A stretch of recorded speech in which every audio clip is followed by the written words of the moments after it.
আসসালামু আলাইকুম সবাইকে সবাইকে স্বাগতম আজকের রবি 10 মিনিট স্কুলের লাইভ ক্লাসে। আমাদের এই ক্লাসগুলো খুবই কাইন্ডলি সাপোর্ট করেছে গুড লাক স্টেশনারি। আমরা আজকের যে ক্লাসটি আছে সেই ক্লাসটিতে পড়ব এসএসসি এর ইতিহাস এবং যে অধ্যায়টি নিয়ে আমরা আজকে আলোচনা করব সেটি হচ্ছে এসএসসি ইতিহাস বইয়ের অষ্টম অধ্যায়, যেটি কিনা বাংলায় ইংরেজ শাসনের যে সূচনা আছে সেটি নিয়ে আলোচনা করে। এবং এই অধ্যায়টার মধ্যে আমরা যেসব টপিক নিয়ে আলোচনা করব সেটা হচ্ছে ইংরেজ শাসন আসার শুরু হওয়ার আগে যেসব অন্যান্য ইউরোপীয় শক্তিরা বাংলাদেশে বলছি ভারতীয় উপমহাদেশে তথা তৎকালীন বাংলায় এসেছিল তাদের সম্পর্কে আমরা একটু জানবো।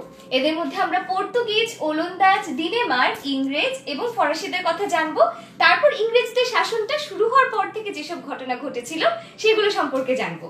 তো ক্লাসে আমরা আরো এগিয়ে যাওয়ার আগে তোমরা সবাই আমাকে জানাও যে তোমরা কোথা থেকে এই ক্লাসটাতে জয়েন করেছো। একদম তাড়াতাড়ি করে কমেন্ট করে জানিয়ে দাও যে কোথা থেকে তোমরা সবাই আজকের এই ক্লাসটাতে একত্রিত হয়েছো। আমি পড়াচ্ছি তোমাদেরকে ঢাকা থেকে এবং আমি জানতে চাই আমার স্টুডেন্টরা দেশের কোথায় এখন অবস্থান করছে। তাড়াতাড়ি কমেন্ট করে জানিয়ে দাও তো। আচ্ছা, কেউ কি এখনো করা শুরু করেছে? আচ্ছা, তৌশিক হাসান বলেছে অনেকক্ষণ ওয়েট করেছি। আমি খুবই দুঃখিত, ক্লাসটা 8টায় শুরু হওয়ার কথা ছিল, আমি কি ঠিক টাইমে শুরু করেছি না 8টায় শুরু করেছি? আচ্ছা, নিঝুম বলেছে প্রভা, হ্যালো নিঝুম, তুমি কেমন আছো? আচ্ছা, তো তৌশিক হোসেন বলেছে সে বরিশাল থেকে আছে। থ্যাংক ইউ তোমার জানানোর জন্য। বাকি সবাই এই ক্লাসটাতে জয়েন করতে করতে চলো আমরা আরো সামনে এগিয়ে যাই। তো আমরা যেটা বলছিলাম যে আমরা জানবো যে ভারতীয় উপমহাদেশে ইউরোপীয়রা কিভাবে এসেছে সেটা আগে জানবো। কারা বলতো? ইউরোপীয়রা। কারণ বাংলা অঞ্চলে ইংরেজ শাসনের সূচনা পর্ব জানার আগে এই ইউরোপীয় শক্তির যেসব আগমন ছিল সেটা আমাদের জানতে হবে। ইংরেজরাও ইউরোপীয় শক্তিরই একটা অংশ যারা কিনা পরে এসে সাম্রাজ্য স্থাপন করেছিল। তাহলে আচ্ছা,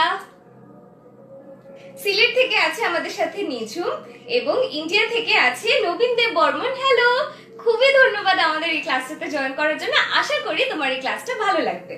আচ্ছা, গাজীপুর থেকে আছে, তারপর সিমেন্স আছে, সিমেন্স পুরান ঢাকা থেকে আছে, মতে মাইনুল আছে চট্টগ্রাম থেকে। মতে মাইনুল হ্যালো, আমার অন্য ক্লাস থেকে তোমার কথা মনে আছে। আমিনুল ইসলাম আছে উত্তরা থেকে। আর ফেরদৌস আক্তার বা মোজাম্মেল সে বলেছে সে কুমিল্লা থেকে আছে। আচ্ছা, রিফাত শেখ হ্যালো। আর মোহাম্মদ আকরাম খান আছে গাজীপুর থেকে। আচ্ছা, সবাই আমাদেরকে যতক্ষণে জানাচ্ছ যে তোমরা কে কোথা থেকে আমাদের অবস্থান করে আমাদের ক্লাসটাতে জয়েন করেছো, চলো আমরা সেই সময় আমাদের পড়াটা নিয়ে এগিয়ে যাই। তো ভারতীয় উপমহাদেশ না খুবই কৃষি শক্তিতে সমৃদ্ধ একটা দেশ ছিল এবং এইখানে যে সম্পদের প্রাচুর্য ছিল এই কারণে এটার সাথে একটা বাণিজ্যের সম্পর্ক গড়ে উঠছিল অন্যান্য যে পৃথিবীর অন্যান্য অংশে যে মানুষ আছে তাদের সাথে। তো সপ্তম শতক থেকে এই যে বাণিজ্যের সম্পর্কটা কিসের বলতো? বাণিজ্যের সেই সম্পর্কটা সেটা ভারতীয় উপমহাদেশের সাথে ছিল আরবদের, এবং শুধু আরবরাই ভারতীয় উপমহাদেশের সাথে এই সম্পর্কটাতে লাভবান হচ্ছিল। তো যখন আরবরা এটাতে লাভবান হচ্ছিল তখন যারা ওয়েস্টার্ন কান্ট্রি আছে বা ইউরোপীয় কান্ট্রি আছে তারা সবাই বলেছে যে এখন তো আমাদেরও এটা করা উচিত। তো তারাও এবং যে বাণিজ্যটা হতো এই যে বাণিজ্যটা হতো সেটা হতো কিভাবে বলতো? জলপথে, অর্থাৎ বড় বড় জাহাজের মাধ্যমে। তো এই জলপথে এরকম জলপথ আবিষ্কারের একটা গল্প থেকেই কিন্তু ভারতীয় উপমহাদেশে ইউরোপীয়দের যে আগমন সেই আগমনটা ঘটেছিল। তো সেটা হয়েছিল আরেকটা ইতিহাসের টপিকে, সেটা হচ্ছে 1453 সালে কনস্টান্টিনোপলের পতন ঘটে। কনস্টান্টিনোপল, তো এই কেন পতন ঘটে, কনস্টান্টিনোপল কি, এটা পুরো একটা আলাদা ক্লাসের টপিক, হয়তো কখনো আমি তোমাদেরকে পড়াবো এটা। তো এটা পতন ঘটেছিল উসমানীয় তুর্কিদের হাতে, এবং এই তুর্কিদের হাতে পতনের ফলে ইউরোপীয়দের সাথে যে জলপথে বাণিজ্যের ব্যবস্থাটা ছিল সেটা ভারতবর্ষের সাথে পুরোপুরি বন্ধ হয়ে যায়, যে কারণে নতুন একটা জলপথ আবিষ্কারের প্রয়োজন দেখা দেয়। তো এই কাজটা কারা প্রথমে করেছিল? আমাদের ক্লাসে যাদেরকে নিয়ে প্রথম টপিক, পর্তুগিজরা। একজন পর্তুগিজ নাবিক ছিলেন যাদের কথা তোমরা নিশ্চয়ই শুনেছো, তার নাম ছিল ভাস্কো ডা গামা। এই ভাস্কো ডা গামা একজন পর্তুগিজ নাবিক ছিলেন এবং তিনি 1498 সালে এরকম একটা জলপথ আবিষ্কারের পথ খুঁজতে খুঁজতে এসে ভারতের পশ্চিম উপকূলের কালিকট বন্দরে পৌঁছান। কি করেন? কালিকট বন্দরে পৌঁছান। এবং তিনি এই যে কালিকট বন্দরে পৌঁছালেন, এর মাধ্যমে তিনি একটা জলপথ আবিষ্কার করেছিলেন না? এবং এই জলপথ দিয়ে পরবর্তীতে যারা পর্তুগিজ ছিল তারা কিন্তু উপমহাদেশে ব্যবসা বাণিজ্য করতে আসার জন্য উৎসাহী হয়েছিল। এবং এই যে তার মাধ্যমে যে একটা নতুন পথ খুলে গেল, এই নতুন পথটা দিয়ে কিন্তু উপমহাদেশে পরের যে 200 বছর 500 বছর ইতিহাস আছে সেই ইতিহাসটা রচিত হয়েছিল। এবং সেইখানে আমরা আসবো। তার আগে ছোট্ট একটা প্রথম প্রশ্ন তোমাদেরকে করি। প্রশ্নটা হচ্ছে, সপ্তম শতক থেকে কাদের সঙ্গে ভারতের বাণিজ্য ছিল? আরব নাকি ইংরেজ? এ নাকি বি? একদম তাড়াতাড়ি করে আমাকে কমেন্টে জানিয়ে দাও, এটা কি এ হবে নাকি বি হবে।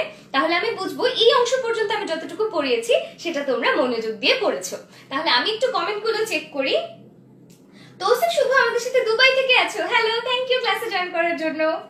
আচ্ছা, আমাকে একজন জিজ্ঞেস, আপনি বর্তমানে কি নিয়ে পড়াশোনা করছেন? আমি পড়ছি জাহাঙ্গীরনগর বিশ্ববিদ্যালয় আইবিএ তে। আচ্ছা, ওকে। তারপর মিশু জাভেদ হাসান বলছে ঢাকায় সে খিলক্ষেত থেকে আছে। আমাদের ক্লাসে প্রায় 250 জন মানুষ অলরেডি উপস্থিত আছেন, সবাইকে অনেক থ্যাংক ইউ। আচ্ছা, উত্তর আসা শুরু হচ্ছে। একজন বলেছে এ। সবাই তাড়াতাড়ি করে এটার উত্তর দিয়ে দাও, তাহলে আমরা পরের অংশে তাড়াতাড়ি করে যেতে পারবো। এবং আজকের যে ক্লাসের টপিকটা, এটা খুবই ইন্টারেস্টিং এবং ঐতিহাসিক দিক দিয়ে বাঙালিদের জানার জন্য খুবই প্রয়োজনীয়।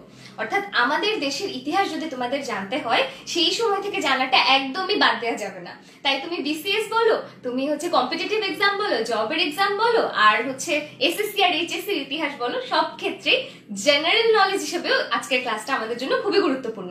আরেকটা কাজ করতে পারো, তোমাদের বন্ধুদেরকেও মেনশন দিতে পারো যাদেরকে মনে হয় যে তারাও এই ক্লাসটাতে উপকৃত হতে পারবে, তাহলে আমরা সবাই মিলে এই ক্লাসটা করতে পারি। আচ্ছা, তো অনেকেই উত্তর দিচ্ছে এ। একজন বলেছো বি, তোমাকে আমি একটু বুঝিয়ে দিচ্ছি। আচ্ছা, ঠাকুরগাঁও থেকে আমাদের সাথে একজন আছে, thank you so much join করার জন্য। আকরাম খান বলেছে বি, সোহেল রানা বলেছে এ, তৌশিক হোসেন বলেছে এ, জুবাইদ ইসলাম মাহি বলেছে এ, এনামুল হোসেন বলেছে এ শিওর। তো এনামুল হোসেন যেহেতু শিওর, মনে হয় হয়ে গেছে, একদম ঠিক। তো সপ্তম শতকে শুধুমাত্র আরবদের সঙ্গে একচেটিয়া বাণিজ্য ছিল, যেই বাণিজ্যটা থেকে মুক্তি পাওয়ার জন্য বা যেই বাণিজ্যটাকে আরো বেশি সব দেশের মধ্যে নেওয়ার জন্য কারা ট্রাই করেছিল? পর্তুগিজরা। আচ্ছা, তো পর্তুগিজরা যখন ভাস্কো ডা গামা এটা আবিষ্কার করলেন, তারপরে তারা কি করে, তারও কিছু বছর পরে, প্রায় অনেক বছর পরে তারা এসে বাণিজ্য কুঠি স্থাপন করেছিল। তো 1498 সালে এসেছিলেন ভাস্কো ডা গামা এবং 1538 সালে তারা ভারতবর্ষে প্রথম বাণিজ্য কুঠি স্থাপন করে। কাদের কথা আমরা বলছি? আমরা একটু সেটা লিখে নেই। আমরা বলছি পর্তুগিজদের কথা। পর্তুগিজরা 1538 সালে প্রথম বাণিজ্য কুঠি স্থাপন করেছিল বাংলাদেশের চট্টগ্রামে এবং এরপর তারা বাণিজ্য কুঠি স্থাপন করেছিল বাংলাদেশের সাতগাঁয়ে। তারপর তারা যেটা করেছিল, তারা 1579 সালে তারা হুগলিতে একটা বাণিজ্য কুঠি স্থাপন করে। কোথায় বলো তো? হুগলিতে। এবং হুগলির পাশাপাশি তারা উড়িষ্যাতেও আরেকটা বাণিজ্য কুঠি এবং বসতি তারা স্থাপন করেছিল। তো এই যে বাণিজ্য কুঠি বা বসতি, এগুলি করার সাথে সাথে তারা খুব খারাপ একটা কাজ ছিল, সেটা হচ্ছে খুব ডাকাতি করছিল। অর্থাৎ যেই দেশে এসেছো তোমরা বাণিজ্য করতে, সেই দেশে তোমরা কি করে ডাকাতি করো, এবং তারা সেটাই করছিল। এবং তাদের অত্যাচারে মানুষজন এতই অতিষ্ঠ ছিল যে তখনকার যে সুবাদার ছিলেন শায়েস্তা খাঁ, এবং শায়েস্তা খাঁ নিয়ে আজকেই আমরা আরেকটা ক্লাসে অনেক আলোচনা করেছি। এই সুবাদার শায়েস্তা খান চট্টগ্রাম থেকে এবং সন্দ্বীপ থেকে পর্তুগিজদের বিতাড়ন করেন। কোত্থেকে? চট্টগ্রাম থেকে এবং সন্দ্বীপ থেকে সুবাদার শায়েস্তা খান পর্তুগিজদের বিতাড়নটা করেছিলেন। এবং এর মাধ্যমেই দেখা যায়, এবং তারা চট্টগ্রাম এবং সন্দ্বীপ থেকে তো বিতাড়িত হয়ই, পরে ইংরেজদের সাথেও তারা বাণিজ্যের যে প্রতিযোগিতা সেটা টিকতে না পেরে শেষ পর্যন্ত ভারতবর্ষ ছেড়েই চলে যায়। তো এটা আমরা কাদের কথা জানলাম বলতো? পর্তুগিজদের। এখন একটা ছোট্ট প্রশ্নটা হচ্ছে, এইটা না সবার জন্য খুবই ইম্পর্টেন্ট। তো এই প্রশ্নটা আমরা একটু দেখি। ভাস্কো ডা গামা কোন জাতির ছিলেন, অর্থাৎ তিনি কোন জাতির মানুষ ছিলেন? পর্তুগিজ নাকি ওলন্দাজ? এটা একটু তাড়াতাড়ি আমাকে জানিয়ে দাও। এ অথবা বি লিখে জানালেই হবে, আমি কিন্তু দেখে নিতে পারবো। আচ্ছা দেখছি। সাতগা কোথায়? এটা হচ্ছে ভারতের পশ্চিম বাংলার পশ্চিমবঙ্গের দিকে একটা জায়গা, তখন সেটার নাম সাতগা ছিল। আচ্ছা, রনক হাসান সিলেট থেকে আছে। রোদেলা দুপুর আমাকে ধন্যবাদ দিয়েছে, থ্যাংক ইউ, তোমাকেও থ্যাংক ইউ। আচ্ছা, তাড়াতাড়ি করে তোমরা এটার উত্তর দাও, আমি ততক্ষণ। আমাদের সাথে আছে স্টিফেন এও সি, ও আছে বান্দরবান থেকে, থ্যাংক ইউ সো মাচ। আচ্ছা আচ্ছা, এই একজন বলছে শেখ আল আদিয়াত আহমদ আদর, হ্যালো, তুমি আমার আগের ক্লাসটা করেছো, আমার মনে আছে। সে বলেছে পর্তুগিজ হবে। রনক হাসান বলেছে পর্তুগিজ। তৌশিক হোসেন বলেছে পর্তুগিজ। ফয়সাল আফ্রিদি, আমার আরেকটা রেগুলার স্টুডেন্ট, সেও বলেছে এ। সুনিতা দোলই বলেছে এ। তারপর আমি দেখছি নাজমুল ইসলাম রানা বলেছো এ। আর আছে রোভার মোহাম্মদ কেয়ার ইসলাম, সে আছে ময়মনসিংহ থেকে আমাদের ক্লাসে, থ্যাংক ইউ। আচ্ছা, জুবাইদ ইসলাম মাহি আছে কুষ্টিয়া থেকে, উত্তর বলেছে এ। আচ্ছা, আমার মনে হয় আর কারো আমাদের কোনো কনফিউশন নাই যে ভাস্কো ডা গামা একজন পর্তুগিজ নাবিক ছিলেন। কি ছিলেন বলতো? পর্তুগিজ নাবিক। তিনি 1498 সালে ভারতে আসেন এবং কালিকট বন্দরে প্রথম আসেন। বারবার কেন বলছে জানো? এই যে তুমি এই ক্লাস থেকে শিখে নিলে আর কখনো যাতে এটা নিয়ে কনফিউশন না হয়। আচ্ছা, এই গেল আমাদের পর্তুগিজদের ইতিহাস। এখন আমরা যাদের ইতিহাস জানবো সেটা হচ্ছে আমাদের তখনকার ওলন্দাজ যারা ছিল, ওলন্দাজদের ইতিহাস। চলো তাহলে শুরু করা যাক। আচ্ছা, ওলন্দাজদের ইতিহাস হচ্ছে আমরা এখন জানবো। তো পর্তুগিজদের পাশাপাশি তারপর ওলন্দাজ, দিনেমার, ইংরেজ, ফরাসি এরকম আরো কয়েকটা জাতি এসেছিল এবং তাদের সবার ইতিহাস জানবো আমরা এখন। তো ওলন্দাজদেরকে আরেকটা নামে ডাকা হয়, সেটা হচ্ছে কি বলতো? ডাচ। এবং যারা হল্যান্ড বা নেদারল্যান্ডের অধিবাসী তাদেরকে কি বলা হয়? ডাচ বলা হয়। তো ডাচ ইস্ট ইন্ডিয়া কোম্পানি গঠন করে তারা এই দেশে আসে। কি গঠন করে বলতো? ডাচ ইস্ট ইন্ডিয়া কোম্পানি তারা গঠন করে এবং এটা তারা গঠন করেছিল 1602 সালে। তারা ডাচ ইস্ট ইন্ডিয়া কোম্পানি গঠন করে 1602 সালে এই দেশে আসে এবং তাদের যে বাণিজ্য কুঠিগুলো ছিল সেগুলো ছিল কালিকট, বাঁকুড়া, চুচুড়া, নাকাপট্টম, এরকম অনেকগুলো জায়গায়, গোয়া, দমন, দিউ, এই জায়গাগুলোর নাম তোমরা বই পাবে। এগুলো ছিল সব তাদের বাণিজ্য কুঠি যেগুলো ছিল, সেই বাণিজ্য কুঠিগুলোর নাম।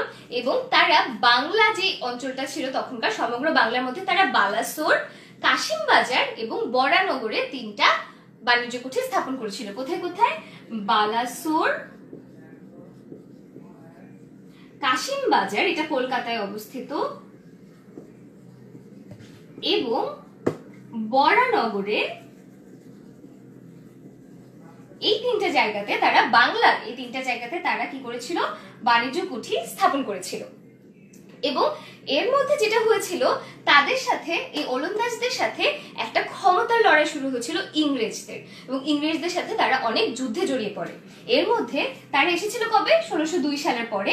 এর মধ্যে 1759 সালে তারা ইংরেজদের সাথে একটা বিদারা নামক জায়গাতে তাদের যুদ্ধ হয়। এই বিদারার যুদ্ধে তারা পরাজিত হয় এবং তারপর তারা তাদের সবকিছু গুটিয়ে এই দেশ থেকে চলে যায় হচ্ছে 1805 সালে। কত সালে বলতো? 1805 সালে তারা চলে গিয়েছিল। তাই 1602 থেকে 1805 এই সময়কালটাতে ডাচরা এই দেশে ছিল। ডাচদের পরে যারা ছিল তারা হচ্ছে ডেনমার্কের অধিবাসী বা ডিনেমার্ক।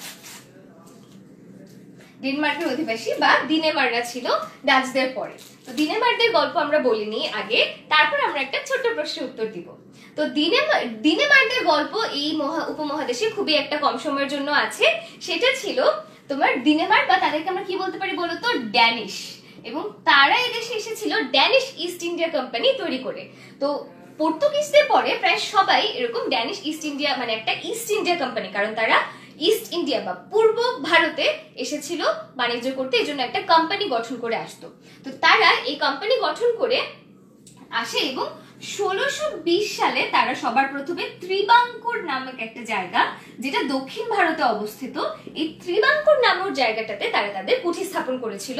এবং 1676 সালে তারা শ্রীরামপুরে, কোথায়? শ্রীরামপুরে তাদের কুঠি স্থাপন করে। কিন্তু তারা না একদমই বাণিজ্যে সফলতা লাভ করেনি, তাদের স্ট্র্যাটেজিস ভালো করে খাটেনি এবং তারা কোনো রকম লাভ না করে, কোনো রকম প্রফিট না করে 1845 সালে অনেক টেনে হিচড়ে ব্যবসা চালানোর পরে উপমহাদেশ ত্যাগ করে চলে যায়। আচ্ছা, আমাকে একটু জানিও যে আমার কি আরেকটু বড় করে লিখতে হবে কিনা, তাহলে আমি একটু বুঝতে পারবো। আচ্ছা, তো আমরা জানলাম ড্যানিশদের কথা আর আমরা জানলাম ওলন্দাজদের কথা। এর পরের অংশে আমরা আলোচনা করব অনেক বড় একটা শক্তি, ইংরেজ শক্তিকে নিয়ে। তার আগে তোমরা আমাকে একটা প্রশ্নের উত্তর দিবে, আর আমরা একটু দাগে আমরা কতটুকু পড়েছি। ওলন্দাজ পড়েছি, ডেনমার্ক পড়েছি। আচ্ছা, প্রশ্নটা হচ্ছে ডাচ ইস্ট ইন্ডিয়া কোম্পানি কত সালে গঠিত হয়? এ নাকি বি 1600 বা 1602? কোনটাতে গঠিত হয় একটু আমাকে তাড়াতাড়ি করে কমেন্ট করে জানিয়ে দাও। আচ্ছা, আমি তোমাদের কমেন্টটা ততক্ষণ একটু পড়ে নিই যে কারো কোনো প্রশ্ন আছে কিনা, তাহলে সেটাও আমি বুঝতে পারবো। আচ্ছা, তানভীর মাহমুদ চৌধুরী বলেছে দিনাজপুর থেকে এসে আছে। দীপক দাস বলেছে তারা সকল বাণিজ্য কেন্দ্র গুটিয়ে চলে যায় হচ্ছে 1805 সালে, একদম ট্রু। আচ্ছা আচ্ছা, তারপর বলেছে লেটার সাইজ ঠিক আছে, আতিক আবরার 16। থ্যাংক ইউ জানানোর জন্য আমাকে। আচ্ছা, তারপর আজিজ রহিমা বলেছে ঠিক আছে। আচ্ছা ঠিক আছে, একদম ঠিক আছে। এখন আমাকে সবাই প্রশ্নটার উত্তর দাও তো, এ নাকি বি? এ বা বি যে কোনো একটা লিখে, তারা কি 1600 সালে গঠন করে নাকি 1602 সালে গঠন করে? আচ্ছা, তারপর আচ্ছা, তৌশিক হোসেন বলেছে বি, ফয়সাল আফ্রিদি বলেছে বি। তারপর সুরপতি বলছে একটু বড় করে লিখতে। আচ্ছা, আমি একটু বড় করে লিখবো এরপর থেকে। নাজমুল ইসলাম রানা বলেছে বি। আর ঠিক আছে, তাহলে চলো আমরা মনে হচ্ছে এখন পরের দিকে যেতে পারবো। এইটার উত্তর আগে দিয়ে নেই, সেটা হচ্ছে ডাচ ইস্ট ইন্ডিয়া কোম্পানি 1602 সালে গঠিত হয়েছিল। 1600 সালে কোন কোম্পানি গঠিত হয়েছিল সেটা আমরা এখনই জানবো। একদম এই যে এই প্রশ্নটা শেষ হয়েছে, এখনই আমরা এই টপিকে চলে আসছি। এখানে আমি একটু ঠিক করে দিই। হ্যাঁ, এখন আমরা জানবো ইংরেজদের সম্পর্কে। ইংরেজরা ভারতবর্ষে এসেছিল বাণিজ্য করতে, কিন্তু তারা একটা সাম্রাজ্যবাদী শক্তি হিসেবে আত্মপ্রকাশ করে। কি শক্তি বলতো? সাম্রাজ্যবাদী। এই সাম্রাজ্যবাদী শক্তি মানে কি জানো? যারা কিনা কোনো একটা দেশে বাণিজ্য করতে গিয়ে সেই দেশটাতে তারা তারপর সেখানে তাদের ক্ষমতা দখল করার ব্যাপারটা শুরু করে, নিজেদের একটা কলোনি বানানোর ব্যাপারটা শুরু করে, ব্যবস্থা শুরু করে, সেটাকে বলা হয় সাম্রাজ্যবাদ বা সাম্রাজ্যবাদী হওয়া। সাম্রাজ্য বিস্তার করার যে ব্যাপারটা সেটা। এবং কলোনিয়ালিজম তোমরা হয়তো শুনেছো, বা উপনিবেশবাদ, এটাও হচ্ছে একটা দেশ যখন একটা অন্য দেশে গিয়ে নিজেদের ক্ষমতা সেখানে বিস্তার করতে শুরু করে, সেখানকার শাসন ক্ষমতা নিজের হাতে নিয়ে নেয়, সেটাকে কলোনি বা উপনিবেশ তৈরি করা বলা হয়। এবং সেটাই কি বলতো? উপনিবেশবাদ বা কলোনিয়ালিজম। আশা করি এই যে তিনটা শব্দ, এই তিনটা শব্দ তোমরা বুঝেছো। তো ইংরেজদের কথা বলার পরে এতগুলি কথা কেন আমরা বলছি জানো? এটার কারণ হচ্ছে তারা বাংলাদেশে এসে সাম্রাজ্যবাদী ব্যাপারটাই দেখিয়েছিল। এবং এটা শুরু হয়েছিল 1600 সালে, যখন তারা শুধুমাত্র বাণিজ্য করার জন্য তাদের তখনকার যে রানী ছিল, রানী এলিজাবেথের কাছ থেকে, রানী এলিজাবেথের কাছ থেকে একটা 15 বছর মেয়াদী বাণিজ্যের অনুমতি তারা নিয়েছিল। তো তারা কোম্পানিটা চালু করে মাত্র 15 বছর বাণিজ্য করার জন্য অনুমতি নিয়েছিল। কোম্পানিটা চালু করেছিল কত সালে? 1600 সালে, তাই না? 1600 সালে 15 বছর মেয়াদী। তো তারপর তারা যেটা করে, সেই যে তাদের অনুমতি পত্রটা আছে, সেই অনুমতি পত্রটা এসে তারা দিল্লির যারা সুলতান ছিল তাদের সাথে অনেকবার দেখা করে, এবং এই দিল্লি সুলতানদের সাথে দেখা করার পরে তারা ঠিক 1612 সালে পারমিশন পায়, এবং দিল্লির সুলতানের পারমিশন পেয়ে তারা তাদের প্রথম যে বাণিজ্য কুঠি সেটা সুরাটে স্থাপন করে। কত সালে? সুরাটে প্রথম বাণিজ্য কুঠি তারা স্থাপন করেছিল। তারপর তারা বাণিজ্য কুঠি যে দ্বিতীয়টা স্থাপন করেছিল সেটা ছিল মসলিপট্টম নামে আরেকটা জেলায়, বা মসলিপট্টমে তারা সুরাটে প্রথম, মসলিপট্টমে দ্বিতীয়। এই দুটো প্রশ্নে আসে, এই দুটো একটু মনোযোগ দিও। প্রথমটা সুরাটে, দ্বিতীয়টা মসলিপট্টমে। এবং এই সময়ের মধ্যে যারা ইংরেজদের মধ্যে অনেক হাই র্যাঙ্কিং ছিলেন, তারা বারবার ভারতবর্ষে আসছিলেন, এবং ভারতবর্ষে এসে তারা যেটা করতেন, তারা যে রাজা ছিল বা সম্রাট ছিল, সেই মুঘল সম্রাটদের কাছে গিয়ে বারবার আরো বেশি বাণিজ্যিক সুবিধা আদায় করার জন্য মিটিং করত। আচ্ছা, তাহলে তারা যেটা করতো তখন আরো বেশি সুযোগ সুবিধা আদায় করতে চাইতো। এবং তারপর তারা যেটা করলো সেটা হচ্ছে বাংলায় তারা বালাসোরে প্রথম একটা বাণিজ্য কুঠি স্থাপন করতে সক্ষম হয়। এবং বালাসোরের আশেপাশে তারা আগ্রা এবং আহমেদাবাদ এই দুটো জায়গাতেও ভারতের তারা সেখানেও বাণিজ্য কুঠি স্থাপন করে। আহমেদাবাদ, আচ্ছা, বালাসোর এবং আগ্রা আহমেদাবাদ, এবং আগ্রার আহমেদাবাদে তারা হচ্ছে 1615 সালের মধ্যে। এখন তোমরা একটা জিনিস খেয়াল করেছো, তারা এসেছিল প্রথমে সুরাটে বাণিজ্য কুঠি স্থাপন করতে, একটু একটু করে তারা যে তাদের নেটওয়ার্কটা বিস্তার করছে, বাণিজ্যের নেটওয়ার্ক বিস্তার করছে ট্রু, বাট সেই সব জায়গায় কিন্তু যারা তখন ক্ষমতায় ছিল তাদের সাথেও তারা একটা সম্পর্ক তৈরি করছে, একটা ক্ষমতায় প্রভাব বিস্তার করার কাজটা কিন্তু তারা তখন শুরু করেছিল। আচ্ছা, তারপরে যখন তারা মানে আমাদের যে বাংলার অংশটা আছে, বালাসোরটা বাংলা ছিল না, বাংলার যে অংশটা আছে তখন সেখানে সুবাদার ছিলেন সুবাদার শাহ সুজা। এই সুবাদার শাহ সুজার অনুমতি নিয়ে তারা 1658 সালে প্রথম যে বাণিজ্য কুঠিটা বাংলায় স্থাপন করে সেটা ছিল হুগলিতে। তারপর তারা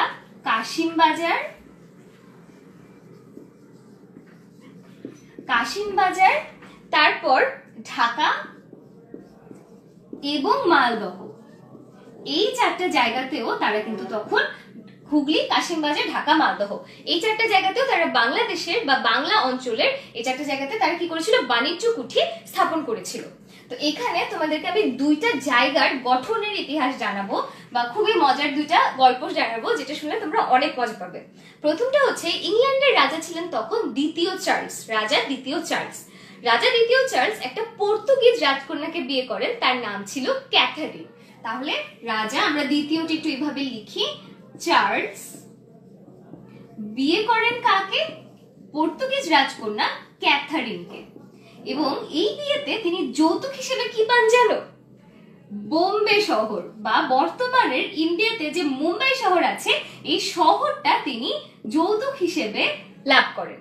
তারপর তিনি যখন তার টাকা পয়সার অনেক অভাব হয়েছিল তখন তিনি মাত্র 50,000 পাউন্ডের বিনিময়ে এই শহরটা বা মুম্বাই শহরটা কোম্পানির কাছে বিক্রি করে দেন।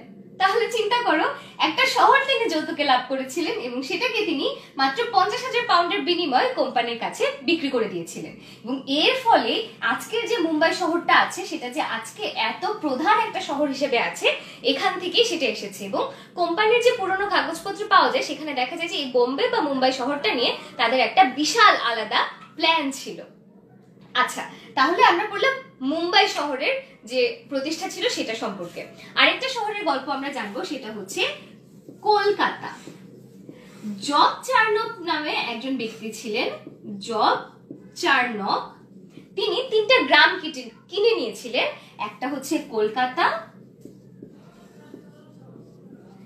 আরেকটা হচ্ছে সুতানটি, এবং তিনি কয়টা গ্রাম কিনেছিলেন, 3টা, কলকাতা, সুতানটি এবং গোবিন্দপুর।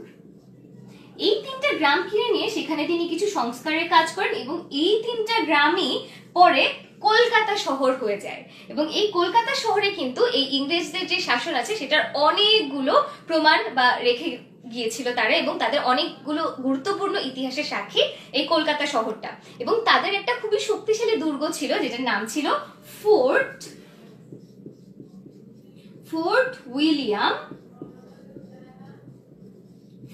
উইলিয়াম দুর্গ।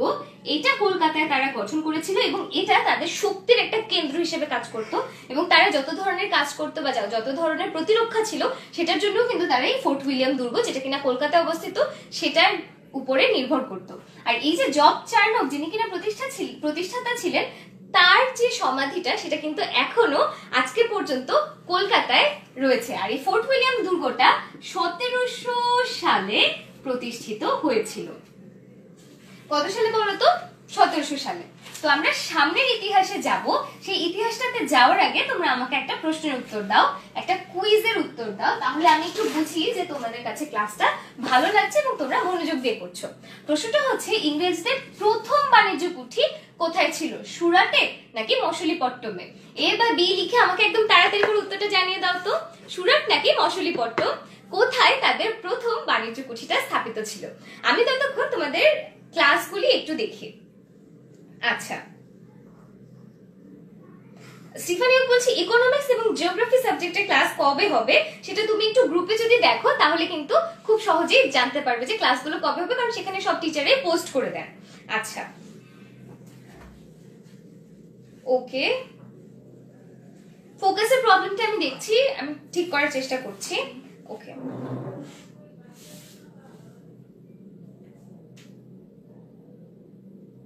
আচ্ছা, যারা এ বলছো, A111, লল বলেছো একজন, সুরাট বলেছো একজন। আচ্ছা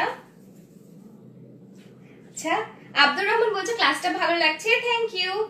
আচ্ছা, নাজমুল আমিন বলেছে সুরাটে, নাজমুল ইসলাম রানা বলেছে সুরাটে, সীমান্ত রাজ শিমু বলেছে সুরাটে। হ্যালো সীমান্ত রাজ শিমু, তুমি আমার আগে ক্লাস করেছো, থ্যাংক ইউ।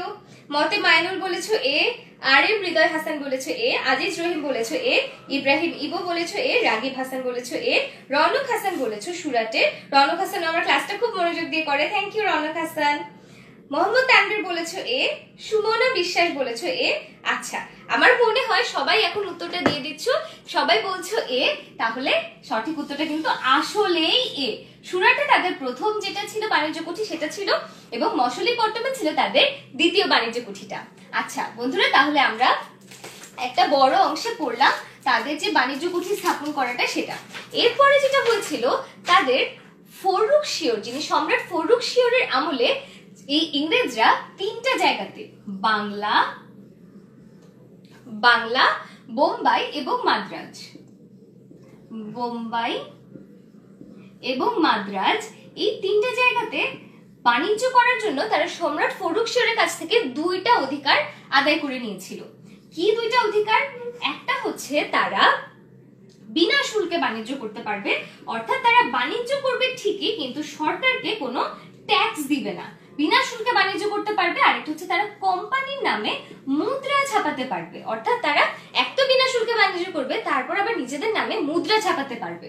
এবং তারা এই যে অধিকারটা চেয়েছে, এটা সম্রাট ফররুখশিওর দেওয়ার পরে তাদের কিন্তু যে ক্ষমতাটা সেটা অনেক বেশি বেড়ে গিয়েছিল, এবং এত বেশি বেড়ে যাওয়ার কারণে এই যে খুবই ঐতিহাসিক তাদেরকে অনুমতিটা দেয়া হয় সেটাকে বলা হয় ম্যাগনা কার্টা সনদ বা মহাসনদ। তো এই যে ম্যাগনা কার্টা সনদ বা মহাসনদের সাহায্য নিয়ে কিন্তু তারা পরবর্তী সময়ে অনেক বেশি সমস্যা ক্রিয়েট করেছিল, সেগুলোতে আমরা একটু পরে আসছি। তার আগে আমরা এখন ইংরেজরা এসেছে তাদের সম্পর্কে জেনেছি, এখন আমরা জানবো শেষ যে শক্তিটা ভারতে আসে তাদের সম্পর্কে। তো শেষ যে শক্তিটা ভারতে এসেছিল তারা ছিল ফরাসিরা। কারা বলতো? ফরাসি যে শক্তিটা সেটা একদম সবার শেষে এসেছিল। তারা তাদের কোম্পানিটা বা ফ্রেঞ্চ ইস্ট ইন্ডিয়া কোম্পানিটা প্রতিষ্ঠা করেছিল 1664 সালে। তারা কি করে? কোম্পানি প্রতিষ্ঠা করেছিল। তারপর তারা 1668 সালে সুরাটে একটা বাণিজ্য কুঠি স্থাপন করে। তোমরা কি দেখতে পাচ্ছ সুরাট জায়গাটার নাম যে বারবার আসছে? সেই সময় যখন হচ্ছে ভারতীয় উপমহাদেশে ইউরোপীয় শক্তিগুলো আসছিল তখন সুরাট একটা খুবই শক্তিশালী বাণিজ্যের কেন্দ্র ছিল। আচ্ছা, তো তারা 1668 সালে এসেছিল সুরাটে। তারপর তারা 1669 সালে গিয়েছিল মছলিপট্টমে। কোথায় বলতো? মছলিপট্টমে। তারপরে তারা 1673 সালে পন্ডিচেরিতে, 1674 সালে তারা চন্দননগরে একটা জায়গা কিনে নেয়। তো 1673টা না লিখলাম, তো যেটা খুবই ইম্পর্টেন্ট, 1674 সালে তারা যেটা করে চন্দননগরে নামক এই জায়গাটা তারা বাংলার যে নবাব ছিল তার কাছ থেকে কিনে নিয়েছিল। এটা কিনে নেওয়ার মাধ্যমে তারা কি করেছিল জানো? এরপরে তারা প্রথমে সেখানে একটা শক্তিশালী বাণিজ্য কুঠি স্থাপন করে এবং তারপর এই চন্দননগরে তারা একটা খুবই শক্তিশালী দুর্গ স্থাপন করেছিল। এই যে তারা দুর্গ স্থাপন করে, এটা কিন্তু পরের অনেক ইম্পর্টেন্ট ছিল। তো ফরাসিদের ক্ষেত্রে যেটা হয়েছিল, তারা যখন ভারতীয় উপমহাদেশে আসে, ইংরেজরা ততদিনে অলরেডি অনেক স্ট্রং হয়ে গেছে এবং এই কারণে তাদের ইংরেজদের সাথে একটা ঝামেলা লাগা, একদম ঝামেলা লাগতে বাধ্য। তো এটাই হয়েছিল, তাদের ইংরেজদের সাথে অনেকগুলো ঝামেলা লেগেছিল এবং অনেকগুলো যুদ্ধ হয়েছিল। তো পলাশী যুদ্ধে ফরাসিরা হচ্ছে নবাবের পক্ষে ছিলেন, যেটা নিয়ে আমরা একটু পরেই পড়বো। এবং এর কারণে পলাশী যুদ্ধে হেরে যাওয়ার পরে ফরাসিদের অনেক বড় সমস্যা হচ্ছিল এবং তারপর দাক্ষিণাত্যের কর্ণাটকে কিছু যুদ্ধ হয়েছিল ইংরেজ এবং ফরাসিদের মধ্যে। এই ইংরেজ এবং ফরাসিদের মধ্যে যুদ্ধে ফরাসিরা হেরে যায় এবং হেরে গিয়ে তারা শেষ পর্যন্ত বাংলা ছেড়ে যেতে এবং উপমহাদেশ ছেড়ে যেতে বাধ্য হয়েছিল। আচ্ছা, তো আমরা পড়লাম দাক্ষিণাত্যের কর্ণাটক নিয়ে আর পড়লাম ফরাসিদের সম্পর্কে। এখন আমরা আমাদের ইতিহাসের জন্য, আমি এখানে ইংরেজটা সরাতে পারিনি, সরি, ফরাসি হবে। এখন আমরা যেটা পড়বো সেটা হচ্ছে আমাদের ইতিহাসের জন্য সবচেয়ে গুরুত্বপূর্ণ একটা ঘটনার কথা, সেটা হচ্ছে পলাশীর যুদ্ধ। কি বলতো? পলাশী যুদ্ধ নিয়ে। আচ্ছা, এই পলাশী যুদ্ধটা সংঘটিত হয়েছিল ইংরেজদের সাথে বাঙালির বা বাংলার নবাবের, এবং এই যুদ্ধটা হয়েছিল 1765 সালে। সরি, কি বলছি, 1757 সালে। এই যে 1757 সালে যুদ্ধটা হয়েছিল, এটার ফলে কিন্তু বাংলার যে স্বাধীনতার সূর্য আছে বা স্বাধীন বাংলার যে ব্যাপারটা ছিল সেটা পুরোপুরি শেষ হয়ে যায় এবং ইংরেজরা এই জায়গাটা থেকে শুরু করে পুরো ভারতবর্ষে তাদের ক্ষমতা বিস্তার করতে শুরু করে। তো আমরা শুরু করব এই অংশটা পড়া। আচ্ছা, তো ইংরেজদের ক্ষেত্রে যেটা হয়েছিল সেটা হচ্ছে তারা বাংলাতে তখন যিনি নবাব ছিলেন তিনি ছিলেন নবাব আলীবর্দী খান। কে বলতো? নবাব আলীবর্দী খান। তো এই নবাব আলীবর্দী খান যখন ক্ষমতায় ছিলেন, তিনি এই যে যতগুলো আমরা ইউরোপীয় শক্তির কথা বলছি তাদের সবাইকে দমন করে রেখেছিলেন এবং তারা যাতে কোনোভাবে তাদেরকে দেয়া যে ক্ষমতা আছে সেটার অপব্যবহার করতে না পারে সেটা তারা নিশ্চিত করেছিলেন। আচ্ছা, সেটার আগে তোমাদের কাছে আমার ছোট একটা প্রশ্ন আছে। আমরা পলাশী যুদ্ধ নিয়ে পুরোটা আবার পড়বো, কিন্তু একটা ছোট প্রশ্নের উত্তর আমাকে দিয়ে দাও। প্রশ্নটা হচ্ছে, ফরাসিরা কোথায় শক্তিশালী দুর্গ গড়ে তুলেছিল? বাঁকুড়া নাকি চন্দননগর? বাঁকুড়ায় গড়ে তুলেছিল নাকি চন্দননগরে? এ নাকি বি? এটা লিখে একটু আমাকে প্রশ্ন উত্তরটা দাও, কারণ এটা খুবই ইম্পর্টেন্ট একটা প্রশ্ন। এটাও যে কোনো কম্পিটিটিভ পরীক্ষা বা তোমার স্কুলের বা কলেজের এমসিকিউতে কিন্তু আসতে পারে, ইতিহাস বিষয়। তো তারা কোথায় শক্তিশালী দুর্গ গড়ে তোলে এটা বলো এবং এরপরে আমরা পলাশী যুদ্ধে আবার ব্যাক করব। আচ্ছা, কেউ কি এই প্রশ্নটা উত্তর দেওয়া শুরু করেছো? শহীদুল ইসলাম বলেছো ক্লাসটা অনেক ভালো লাগছে, নতুন অনেক কিছু জানতে পারলাম, থ্যাংক ইউ। আমরা আরো নতুন এই যে পলাশী যুদ্ধ, বক্সারের যুদ্ধ, দ্বৈত শাসন এবং চিরস্থায়ী বন্দোবস্ত, এগুলো নিয়ে আরো অনেকগুলো নতুন তথ্য জানবো। ক্লাসটার সাথেই থাকো। আচ্ছা, আমি একটা রিকোয়েস্ট করবো, সেটা হচ্ছে এই যে অংশটা এটা আমাদের বাংলাদেশের জন্য অনেক গুরুত্বপূর্ণ। তোমাদের যদি একদম 10 সেকেন্ড সময় থাকে ক্লাসটা একটু শেয়ার করে দাও। শেয়ার করলে আরো বেশি মানুষ কিন্তু এই তথ্যটা নিয়ে জানতে পারবে। আচ্ছা, অলরেডি অনেকে কিন্তু আমাকে প্রশ্ন উত্তর দেওয়া শুরু করেছো। সেটা হচ্ছে বাঁকুড়া আর চন্দননগরের মধ্যে অনেকে উত্তর দিচ্ছ বি, চন্দননগর। ফয়সাল আফ্রিদি উত্তর দিচ্ছে, রনক হাসান উত্তর দিয়েছে বি, সীমান্ত রাজিম উত্তর দিয়েছে বি, তৌশিক হোসেন উত্তর দিয়েছে বি। আচ্ছা, রুদ্রনীল সরকার অপন বলেছো ক্লাসটা সুন্দর হচ্ছে, থ্যাংক ইউ অপন। অপন বা আপন, থ্যাংক ইউ, ক্লাসটা সুন্দর হচ্ছে বলেছো। আচ্ছা, তারপরে আমি একটু দেখি যে কারো কি কোনো সমস্যা আছে কিনা। না, আই থিঙ্ক সবটা হচ্ছে সবাই বুঝতে পেরেছো। স্টিফেন বলেছে ক্লাসটা ভালো লাগছে, থ্যাংক ইউ, ক্লাসটা করো। আর হচ্ছে আমরা তাহলে সামনে এগিয়ে যাই, ঠিক আছে? তো আমরা বললাম ফরাসিরা হচ্ছে কোথায় শক্তিশালী দুর্গ গড়ে তুলেছিল, সেটা হচ্ছে চন্দননগরে। আর বন্ধুরা যেটা বললাম, ক্লাসটা একটু তাড়াতাড়ি করে শেয়ার করে দাও, করলে হচ্ছে আমরা এই পরের ইম্পর্টেন্ট টপিকটা যেটা পড়বো সেটা আমাদের কোনো বন্ধু মিস করবে না। আচ্ছা, ঠিক আছে, তাহলে চলো আমরা এখন এই নবাব আলীবর্দী খানকে নিয়ে আমরা যেটা পড়ছিলাম সেই তথ্যটাতে ফেরত যাই। তো যেটা হয় যে নবাব আলীবর্দী খান ক্ষমতায় ছিলেন 1740 থেকে 1756 সাল পর্যন্ত 16 বছর। তো তিনি এই যে 16 বছর ক্ষমতায় ছিলেন, এই 16 বছরে তিনি একদম যারা ইউরোপীয় শক্তি ছিল তাদেরকে তাদেরকে যেটা করেছেন তাদেরকে দমন করে রেখেছিলেন, যাতে তারা তাদেরকে যে ক্ষমতা দেওয়া হয়েছে সেই ক্ষমতাটা অপব্যবহার করতে না পারে। তো আলীবর্দী খান তিনি মৃত্যুর আগে তার যে মেয়ের ছেলে বা তার যে নাতি দৌহিত্র সিরাজউদ্দৌলাকে মনোনীত করে দিয়ে যান। তো আলীবর্দী খানের পর নবাব কে হয়? নবাব সিরাজ উদ্দৌলা। তো নবাব সিরাজউদ্দৌলা ছিল আলীবর্দী খানের পরে নবাব। কিন্তু নবাব সিরাজউদ্দৌলার যে মা ছিলেন আমিনা বেগম, তিনি ছিলেন যে নবাব আলীবর্দী খানের 3 মেয়ের মধ্যে সবচেয়ে ছোট। এইটাতে সবচেয়ে ছোট মেয়ের ছেলেকে নবাব বানিয়েছো, এইটা নিয়ে অনেক বেশি রেগেছিলেন নবাব আলীবর্দী খানের বড় মেয়ে ঘসেটি বেগম। এবং তার যে মেজো মেয়ে ছিল তার ছেলে ছিল শওকত জং, যে কিনা পূর্ণিয়ার শাসনকর্তা ছিল। এই পূর্ণিয়ার শাসনকর্তা শওকত জংও কিন্তু অনেক বেশি রেগেছিল এটার উপর, কারণ সে আশা করেছিল সে হবে বাংলা, বিহার এবং উড়িষ্যার নবাব। তো তারা যখন এটা নিয়ে অনেক বেশি রাগ, সিরাজউদ্দৌলার উপর রাগ করছে, সিরাজউদ্দৌলা ছিলেন মাত্র 22 বছর বয়সী যখন তিনি কিনা 1756 সালে ক্ষমতায় বসেন। তো এখানে যে ঘটনাটা তার সাথে ঘটেছিল সেটা হচ্ছে একটা ষড়যন্ত্র। তো সিরাজউদ্দৌলার সাথে আমরা এটা একটু এঁকে দেখাই, তাহলে খুব সহজে তোমাদের এটা মনে থাকবে। সিরাজউদ্দৌলার সাথে 3 দিক থেকে ষড়যন্ত্র হয়েছিল তার সাথে। একদিক ছিল তার নিজের পরিবার, তার পরিবারের মধ্যে যিনি কিনা ঘসেটি বেগম ছিলেন তার বড় খালা এবং যে কিনা ছিল শওকত জং, তারা তার সাথে বিশ্বাসঘাতকতা করেছেন, তার বিরুদ্ধে ষড়যন্ত্র করছিল। এই পরিবারের সাথে ষড়যন্ত্র যোগ দিয়েছিল তখনকার যারা বণিক শ্রেণী ছিল, দেশীয় বণিক শ্রেণী, যেমন রায় দুর্লভ, তারপর রাজবল্লভ, তারপর উমিচাঁদ, এরকম অনেকজন ব্যক্তি ছিলেন যারা কিনা কোন দেশীয় বণিক? দেশীয় বণিক ছিলেন। তারা এই ষড়যন্ত্রে যোগ দিয়েছিলেন। আর তৃতীয় যে পক্ষটা ছিল সেটা হচ্ছে ইংরেজরা। আর ইংরেজরা এটাতে জড়িয়েছিল কেন বলতো? তারা চাইতো যে সম্রাটকে যদি হারানো যায় বা সম্রাটকে যদি হারিয়ে ফেলা যায় তাহলে কিন্তু তারাই ক্ষমতাটা নিতে পারবে। তো দেখো 3 দিক থেকে কিন্তু নবাবের বিরুদ্ধে ষড়যন্ত্র হচ্ছিল। নবাব প্রথমে এইটাকে তিনি দমন করার চেষ্টা করেন, ঘসেটি বেগমের উপর তিনি নজর রাখেন, ঘসেটি বেগমকে তিনি গৃহবন্দী করে ফেলেন, আর শওকত জংকে তিনি পূর্ণিয়ার কাছে একটা জায়গাতে যুদ্ধ করে পরাজিত ও নিহত করেন। তো সেই এরপরে তারপরও কিন্তু এই যে 2 পক্ষ আছে, বণিকরা এবং ইংরেজরা, তারা কিন্তু ষড়যন্ত্র থামায়নি। এই তাদের সাথে ষড়যন্ত্র যোগ দেয় মীর জাফর। মীর জাফর ছিল নবাবের নিজের সেনাপতি, চিন্তা করো।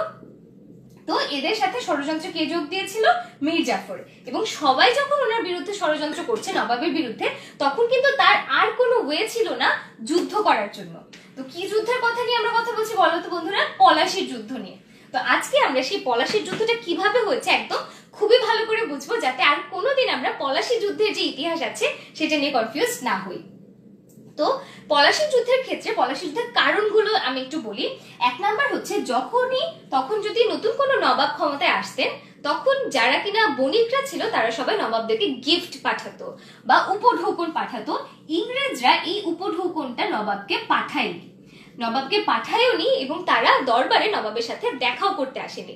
এবং এই কারণে যেটা হয়েছিল, নবাব কিন্তু অনেক বেশি রেগে গিয়েছিলেন তাদের উপর, এবং রেগে গিয়ে তিনি যেটা করেছিলেন, তিনি রেগে গিয়েছিলেন। আরেকটা হচ্ছে ইংরেজরা তখনকার যারা সাধারণ মানুষ ছিল তাদের উপর নির্যাতন করত। চিন্তা করো, তারা সেখানের মানুষদের উপর নির্যাতন করার মতো সাহস দেখিয়েছিল। এবং আরেকটা কারণ ছিল, সেটা হচ্ছে ইংরেজদেরকে যেই দস্তক দেওয়া হয়েছিল, কি বলতো, দস্তক, এটার তারা অপব্যবহার করছিল।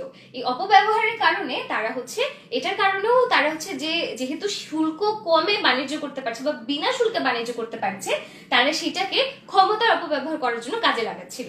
আরেকটা কারণ ছিল, সেটা হচ্ছে রাজা রাজবল্লভের যে ছেলে ছিল সে পালিয়ে গিয়েছিল নবাবের দরবার থেকে। পালিয়ে যাওয়ার পরে ইংরেজরা তাকে আশ্রয় দিয়েছিল। এবং এটা যাকে হচ্ছে নবাব তাড়িয়ে দিচ্ছে বা খুঁজছে শাস্তি দেওয়ার জন্য, তাকে যে ইংরেজরা আশ্রয় দিয়েছে, এটাতেও কিন্তু নবাব অনেক বেশি রাগ করেন। এটা নিয়ে রাগ করে তিনি ইংরেজদেরকে শায়েস্তা করার প্ল্যান করেন। এবং এই শায়েস্তা করার জন্য তিনি কি করেন? তিনি 1756 সালের জুন মাসে কলকাতা দখল করেন। তিনি সেখানে কলকাতা দখল করেন এবং সেখানে হলওয়েল ছিল একজন ইংরেজি কোম্পানির ব্যক্তি সেই হলওয়েলকে তিনি সেখানে বন্দি করেন। তখন হলওয়েল যেটা করে, সে খুবই বাজে একটা গুজব ছড়ায়। কি গুজব ছড়ায়? যে একটা 18 ফুট বাই 14 ফুট ঘরের মধ্যে, অন্ধকার ঘরের মধ্যে 146 জন ইংরেজকে আটকে রাখা হয়েছে এবং এর মধ্যে 123 জন দম শ্বাস নিতে না পেরে মারা গেছে। এটা কি ছিল? হলওয়েলের ছড়ানো একটা গুজব। কিন্তু এই গুজবটা সে এত বেশি ছড়িয়েছিল যে এইটা মাদ্রাজ পর্যন্ত চলে যায় এবং মাদ্রাজ থেকে তখন দুজন কোম্পানির আরো দুজন কর্মকর্তা, লর্ড ওয়াটসন এবং লর্ড ক্লাইভ, তারা দুজন মাদ্রাজ থেকে কলকাতায় চলে আসে এটার বিরুদ্ধে শায়েস্তা করার জন্য। এবং তখন কিন্তু নবাব সেখানে যুদ্ধ করার অপশনটা ছিল না। তো নবাব যেটা করেন, এই যে তার বিরুদ্ধে যে গুজবটা ছড়ানো সেটা তিনি প্রমাণও করতে পারছিলেন না, কোনো ব্যবস্থা করা যাচ্ছিল না। তিনি যেটা করেন, তিনি একটা আলীনগরের সন্ধি সাইন করেন এবং এই আলীনগরের সন্ধিটা আসলে নবাবের জন্য খুবই অপমানজনক ছিল। এই আলীনগরের সন্ধিটা নবাব সাইন করেছে এবং নবাব একটু নত হয়েছে, এটা দেখে না ইংরেজরা আরো বেশি সাহস পেয়ে যায়। তারা যেটা করে, তারা এটার সুযোগ নিয়ে আলীনগর সন্ধির যে শর্ত ছিল সেটাও ভঙ্গ করে। তখন নবাব যেটা ঠিক করেন, তিনি ঠিক করেছিলেন যে ফ্রান্স বা ফরাসি, ফ্রান্স থেকে যারা এসেছিল ফরাসিরা, তাদের সাথে মিলে তিনি ইংরেজদেরকে শায়েস্তা করবেন। এবং এটা শুনে রবার্ট ক্লাইভও তার যে বাহিনী আছে সেটা নিয়ে চলে আসে এবং তো সেখানেই রচিত হয় যে পলাশীর যুদ্ধের গল্প আমরা বলছি, সেই পলাশীর যুদ্ধের পটভূমি। তো এই পলাশীর যুদ্ধ নিয়ে আমরা আরেকটু জানবো। তার আগে আমি একটু তোমাদের কমেন্টগুলো চেক করে নিই, তোমরা সব প্রশ্নগুলো বুঝছো কিনা। আমরা যুদ্ধের যে ইতিহাসটা জানবো সেটা হচ্ছে যে যুদ্ধের সময় কিভাবে, আচ্ছা আচ্ছা তোমাদের কোনো প্রশ্ন থাকলে আমাকে একটু জানিয়ে দিও। হ্যাঁ, আচ্ছা চলো আমরা এখন যুদ্ধের ক্ষেত্রে চলে যাই। তো যুদ্ধের ক্ষেত্রে তিনটা বাহিনী ছিল। একটা ছিল নবাব, এই নবাবের বাহিনীতে ছিল ফরাসিরা, নবাব প্লাস ফরাসি, এবং তাদের যারা বিরুদ্ধে ছিল তারা কারা বলতো? ইংরেজরা। এবং ইংরেজদের সাথে কিন্তু দেশীয় বণিকরা সেটাতে যোগ দিয়েছিল, ইংরেজরা এবং দেশীয় বণিকরা। তো এই দুই পক্ষের মধ্যে যখন ঝগড়া হয়, তখন নবাবের যে সেনাপতি মীর জাফর, সে গিয়ে যোগ দিয়েছিল ইংরেজদের সাথে। আর নবাবের পক্ষে যুদ্ধ করেছিল মীর মদন, মোহনলাল এবং ফরাসি সেনাপতি সিনফ্রে। তাহলে মীর মদন, মোহনলাল এবং সিনফ্রে তারা হচ্ছে নবাবের বিরুদ্ধে কি করে? তারা যুদ্ধ করেছিল। এবং সেখানে যেটা হয়, মীর জাফর, উমিচাঁদ এবং বণিক যারা ছিল, মীর জাফর এবং উমিচাঁদ যারা ছিল, তারা এই যুদ্ধে অংশগ্রহণই করেনি। তো এই যুদ্ধটা কবে হয়েছিল? 1757 সালের 23 জুন পলাশীর নিকট আমবাগানের প্রান্তে। এবং সেখানে এই যে তারা খুবই প্রাণপণে নবাবের পক্ষে যুদ্ধ করেন। যুদ্ধে যে মীর মদন ছিলেন তিনি মারা যান। তিনি যখন মারা যান, এটা দেখে নবাব অনেক বেশি হতাশ হয়ে পড়েন। আর তার যে সৈনিকরা সবাই ছিল তারা কিন্তু অলরেডি অনেক ক্লান্ত ছিল। তখন নবাব রিকোয়েস্ট করেছিলেন মীর জাফরকে যাতে সে এখন যুদ্ধের দিকে এগিয়ে যায়, কিন্তু মীর জাফর তার বাহিনী সহ, উমিচাঁদের বাহিনী সহ তারা সেখানেই ছিল, তারা কিন্তু আর সামনে যুদ্ধ করেনি। এবং এ কারণে যখন সৈন্যরা বিশ্রাম নিচ্ছিল তখন ইংরেজরা অতর্কিতে আক্রমণ করে এবং নবাবের খুবই খারাপ ভাবে সেখানে পরাজয় ঘটে। তাহলে বুঝতেই পারছো যে কিভাবে এই পলাশীর যুদ্ধটার কারণে নবাবের খুবই শোচনীয় একটা পরাজয় ঘটেছিল পলাশীর যুদ্ধে। তো পলাশীর যুদ্ধে যখন নবাবের পরাজয় ঘটে, তারপরে আরেকটা যুদ্ধের পটভূমি রচিত হয়, সেটা ছিল বক্সারের যুদ্ধ। কোনটা বলতো? বক্সারের যুদ্ধ। তো আমরা বক্সারের যুদ্ধের যে ইতিহাসটা আছে সেটা জানবো। তার আগে তোমরা একটু আমাকে জানাও যে একটা প্রশ্নের উত্তর তোমরা দিতে পারবে কিনা। প্রশ্নটা হচ্ছে, পলাশীর যুদ্ধে বিশ্বাসঘাতক কে ছিলেন? মীর জাফর নাকি মীর মদন? একটু তাড়াতাড়ি করে আমাকে প্রশ্নের উত্তরটা জানাও যে পলাশীর যুদ্ধে বিশ্বাসঘাতকটা কে ছিলেন।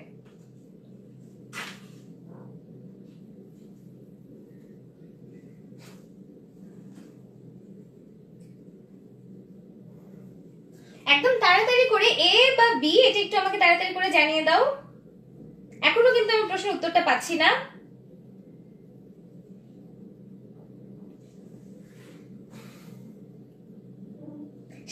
চিমু বলেছো এ, রুদ্রনীল সরকার আপন বলেছো এ, সীমান্তরা চিমু আবার বলেছো এ, ফয়সাল আফ্রিদি বলেছো এ, আফজাল এইচ খান বলেছো মীর জাফর, তৌশিক হোসেন বলেছো এ, আচ্ছা আবু তালহা বলেছো এ, মোহাম্মদ আলিউল এসকে বলেছো এ, আতিক আবরার সৌরভ বলেছো এ। আচ্ছা, তাহলে আমরা সবাই নিঃসন্দেহে জানি যে এটা কে ছিলেন, মীর জাফর ছিলেন, যিনি কিনা পলাশী যুদ্ধে বিশ্বাসঘাতকতা করেছেন।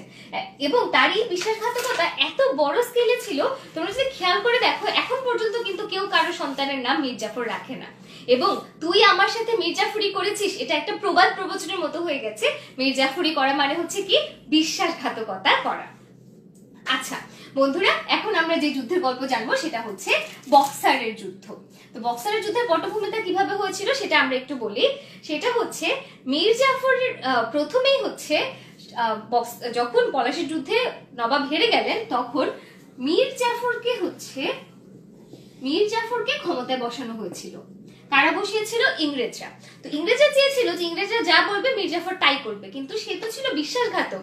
সে কিন্তু আবার ইংরেজদের শায়েস্তা করার জন্য ওলন্দাজদের সাথে গিয়ে আতাত করছিল। কাদের সাথে?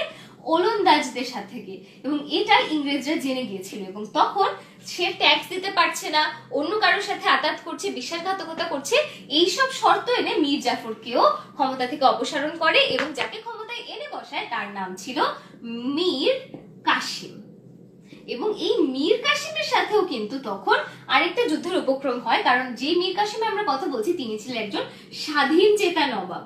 তিনি কিন্তু চাননি যে ইংরেজরা এতখানি ক্ষমতা বিস্তার করবে বাংলায়, এবং তিনি কি করেন, এই স্বাধীন চেতা নবাব মীর কাসিম দেখেন যে তিনি যদি নিজেদের যে অবস্থাটা আছে সেটা শক্ত না করেন, তাহলে ইংরেজরা তাদের ক্ষমতা প্রদর্শন করা বন্ধ করবে না। এবং এটা করার জন্য তিনি কয়েকটা স্টেপ নেন। মীর কাসিম কি কি স্টেপ নেন? তিনি সবার প্রথমে ইউরোপীয় কায়দায় সৈন্যবাহিনীর প্রশিক্ষণ দেয়া শুরু করেন। কি করেন? সৈন্যবাহিনীর প্রশিক্ষণ দেন। তারপর তিনি দুইজন প্রশিক্ষক রাখেন। এই দুইজন প্রশিক্ষক ছিল যারা কিনা ইউরোপিয়ান বা ইংরেজ সৈনিকদের যে রণকৌশল আছে সেটা পারে। তারপর তিনি গোলা বারুদ বানানোর ব্যবস্থা বা বন্দুক কামান বানানোর ব্যবস্থা, এটা আমরা বন্দুক কামান লিখি, বন্দুক কামান বানানোর ব্যবস্থা করেন কলকাতা শহরে। এবং তিনি আরেকটা কাজ করেন, সেটা হচ্ছে তিনি দেখেছিলেন যে ইংরেজদেরকে যে বিনা শুল্কে বাণিজ্য করতে দেওয়া হচ্ছে বা বিনা ট্যাক্সে বাণিজ্য করতে দেওয়া হচ্ছে, সেটার তারা অপব্যবহার করছে, এবং এই কারণে দেশের যে বণিকরা আছে তারা ক্ষতিগ্রস্ত হচ্ছে। তিনি যেটা করেছিলেন, তিনি সবার জন্য ট্যাক্স উঠিয়ে দেন, যে কেউ ট্যাক্স দিবে কেউ দিবে না তা হবে না, কারোরই দেওয়ার দরকার নেই। তখন ইংরেজরা যে আনফেয়ার অ্যাডভান্টেজটা পাচ্ছিল না সেটা তারা আর পায়নি, সেটা বন্ধ হয়ে গেল। এবং এটা বন্ধ হওয়ার কারণে তখন এই শুল্ক বাণিজ্যটা উঠিয়ে দেওয়ার কারণে কিন্তু ইংরেজরা অনেক বেশি সেখানে রাগ করেছিল, কারণ তারা কোনো সুবিধাই পাচ্ছিল না মীর কাসিমের হাতে। তো এই কারণে তখন ইংরেজদের সাথে মীর কাসিমের একটা যুদ্ধ অনিবার্য হয়ে পড়ে, এবং এরই মধ্যে তিনটা যুদ্ধ অলরেডি হয়ে যায়। এই তিনটা যুদ্ধ হচ্ছে গিরিয়া, কাটোয়া এবং উদয়নালা। এই তিনটা জায়গাতে অলরেডি যুদ্ধ শুরু হয়ে যায়। কাদের সাথে? ইংরেজদের সাথে। এবং তিনটা যুদ্ধে মীর কাসিম পরাজিত হন, এবং এরপর মীর কাসিম দমে না গিয়ে তিনি আরেকটা বড় যুদ্ধের প্রিপারেশন নিতে থাকেন, যেখানে তিনি আরো শক্তি সঞ্চয় করতে থাকেন। এই শক্তি সঞ্চয় করার জন্য তিনি অযোধ্যার নবাব সুজাউদ্দৌলা, কে বলতো? অযোধ্যার নবাব সুজাউদ্দৌলা এবং দিল্লির সুলতান তখন ছিলেন শাহ আলম, তাদের সাথে একত্রিত হয়ে যুদ্ধ শুরু করেন। কার বলতো? দিল্লির সুলতান। এবং তিনি যে এই যে যুদ্ধটা করেন এইটাই হয়েছিল বক্সারের যুদ্ধ, যেটা কিনা বিহারের বক্সার নামক জায়গাতে হয়েছিল। কোথায় বলতো? বিহারের বক্সার নামক জায়গাতে এই যুদ্ধটা হয়েছিল 1764 সালে।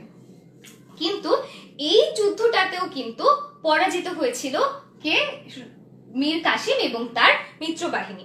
তো তারাও যখন এই যুদ্ধটাতে পরাজিত হয়, তারপরে আসলে বাংলাদেশের যে স্বাধীনতা বা স্বাধীন একটা নবাবী আমল যে থাকবে সেটার আর কোনো চান্সই ছিল না। তো এটা এই জন্যই কিন্তু বক্সারের যুদ্ধটাও খুবই গুরুত্বপূর্ণ। তো এই দুজনের নাম আমি কেন রেখে দিচ্ছি আমি বলছি। তো 1764 সালে এই পরাজয়টা ঘটে। 1765 সালে ইংরেজদের কোম্পানির একজন অনেক বড় কর্মকর্তা রবার্ট ক্লাইভ তিনি আবার দেশে ফিরে আসেন। তিনি ফিরে এসে বক্সারের যুদ্ধের অবস্থাটা দেখে এটার অনেকগুলো অ্যাডভান্টেজ নেওয়া শুরু করেন। কি করেন? তিনি হচ্ছে এই অযোধ্যার নবাব সুজাউদ্দৌলা আর দিল্লির সুলতান শাহ আলম ওদের সাথে সন্ধি করা শুরু করেছিলেন। আচ্ছা, কিভাবে সন্ধি করেছেন এগুলো আমি লিখছি। তো তিনি প্রথমে যেটা করেন, সুজাউদ্দৌলার সাথে সুজাউদ্দৌলা থেকে তিনি কারা ও এলাহাবাদ এই দুটো এলাকার নিয়ে নেন ক্ষতিপূরণ হিসেবে, এবং নিয়ে নেন 50 এবং ক্ষতিপূরণ হিসেবে 50,000 না 50 লক্ষ টাকা তিনি ক্ষতিপূরণ বাবদ সুজাউদ্দৌলার কাছ থেকে নেন, নবাব সুজাউদ্দৌলার কাছ থেকে। আর সম্রাট শাহ আলমের কাছ থেকে তিনি দেওয়ানি লাভ করেন। কি লাভ করেন বলতো? দেওয়ানি। তো এই যে সুবিধাগুলোর পাশাপাশি এই দেওয়ানি চুক্তিটা তিনি করেছিলেন দুটো পক্ষের সাথে। কাদের সাথে বলতো? দুটো পক্ষের সাথে। একটা ছিল দিল্লির যে সুলতান তার সাথে বা শাহ আলমের সাথে, আর এটা ছিল তখনকার যে বাংলার নবাবে তারাই বসিয়েছিল, তার নাম ছিল নাজিমউদ্দৌলার সাথে। নাজিমউদ্দৌলা। তো এখানে দিল্লির সুলতানকে তিনি বছরে 26 লাখ টাকা দিবে, 26 লক্ষ টাকা দিবে এই শর্তে দেওয়ানি লাভ করেছিল। আর নবাবের কাছ থেকে সে 53 লক্ষ টাকা বছরে দিবে, এটাও সে আদায় করেছিল। এই সব কিছু কে করেছিল বলতো? Robert Clive. তো এইটার কারণে যে ব্যবস্থাটা সেখানে দাঁড়ায় সেটাকে বলা হয় দ্বৈত শাসন। তাহলে আমরা আমাদের বক্সারের যুদ্ধ শেষ করে একটা নতুন অধ্যায়ে যাব, যেখানে কিনা ইংরেজরাই ছিল সর্বেসর্বা। তো বক্সারের যুদ্ধের ফলাফল বলতে গেলে এটা বলা যায় যে বক্সারের যুদ্ধে ইংরেজরা যেসব সুবিধা লাভ করেছিল সেগুলোর কারণে কিন্তু তারা রাজনৈতিক, সামাজিক এবং যে অর্থনৈতিক ভাবে সব দিক থেকেই কিন্তু তারাই বেনিফিটেড হয়েছিল। এবং এটার ফলে যেসব রেজাল্ট গুলো দাঁড়িয়েছিল সেগুলো কিন্তু অনেক বছর পর্যন্ত সেগুলোর কারণে যে বাঙালিরা আছে তাদেরকে কিন্তু সাফার করতে হয়েছিল। আচ্ছা, তো এখন আমরা জানবো দ্বৈত শাসন নিয়ে। তো এই দ্বৈত শাসন শব্দটা তোমরা সবাই নিশ্চয়ই জেনেছো। দ্বৈত শাসন শুরু হওয়ার আগে আমাকে একটা প্রশ্ন উত্তর দিতে হবে। প্রশ্নটা হচ্ছে, বক্সার কোথায় অবস্থিত, বিহার নাকি কলকাতা? A or B? একটু তাড়াতাড়ি করে আমাকে প্রশ্ন উত্তরটা দিয়ে দাও। একদম এ বা বি যেটা উত্তর সেটা লিখে আমাকে দিয়ে দাও।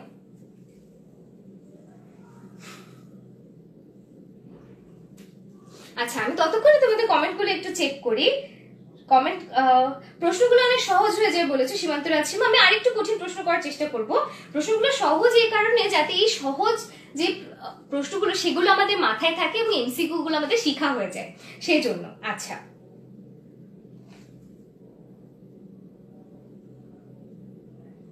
ঠিক আছে।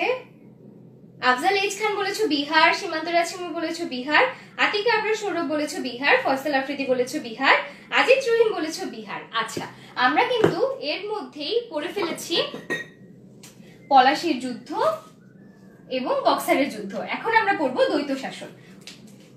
আমরা আমাদের আলোচনার প্রায় শেষ পর্যায়ে আছি এবং আমি দেখছি এখনো প্রায় 100 জন মানুষ আমাদের ক্লাসটাতে আছে। আমি আশা করি তোমরা একদম শেষ পর্যন্ত আমাদের সাথে থাকবে, তাহলে আমাদের যে খুবই গুরুত্বপূর্ণ ইতিহাসের আলোচনাটা আছে আমরা সেটা চালিয়ে যেতে পারবো। আচ্ছা, তাহলে চলো আমরা হচ্ছে দ্বৈত শাসন সম্পর্কে জানি। তো দ্বৈত শাসন ব্যবস্থাটা কি ছিল, এটার জন্য আমাদেরকে একটু পিছনের দিকে যেতে হবে। যখন মুর্শিদ কুলি খান নবাব ছিলেন, এটা আমরা আগেও বলেছিলাম যে তাকে দেওয়ান পদে দেওয়া হয়েছিল, অর্থাৎ রাজস্ব আদায় করবে সেই পদে দেওয়া হয়েছিল। তো সেই সময় দেওয়ানিটা আস্তে আস্তে চলে যায়। দেওয়ানি মানে হচ্ছে যে দিল্লির সরকার বা মুঘল সরকারের হয়ে একটা এলাকার রাজস্ব আদায় করে দেবে তাকেই দেওয়ান বলা হতো। তো সেই দেওয়ানি ব্যবস্থাটা যখন চলে যায় তখন নবাবরা জাস্ট বছরে একবার একটা গিফট পাঠাতো কেন্দ্রীয় সরকারকে বা মুঘল সরকারকে, সেটা দিয়ে তারা খুশি থাকতো। তো দ্বৈত শাসনের আন্ডারে তখন যেটা হয় সেটা হচ্ছে রবার্ট ক্লাইভের হাত ধরে কোম্পানি হচ্ছে বাংলা, বিহার এবং উড়িষ্যার দেওয়ানি লাভ করেছিল। এবং এই যে দেওয়ানিটা লাভ করেছিল, এটার ফলে একটা দ্বৈত শাসন ব্যবস্থা সেখানে দেখা দেয়। এটার কারণ হচ্ছে, তখন এই দ্বৈত শাসন ব্যবস্থা কেন দেখা দেয়, এটার ব্যাপারটা আমি একদম ভালো করে বুঝাচ্ছি। তখন এই বাংলা, বিহার ও উড়িষ্যায় দুইটা শাসন পক্ষ ছিল। একটা ছিল কোম্পানি, যেটা হচ্ছে ব্রিটিশ ইস্ট ইন্ডিয়া কোম্পানি, আরেকটা হচ্ছে নবাব।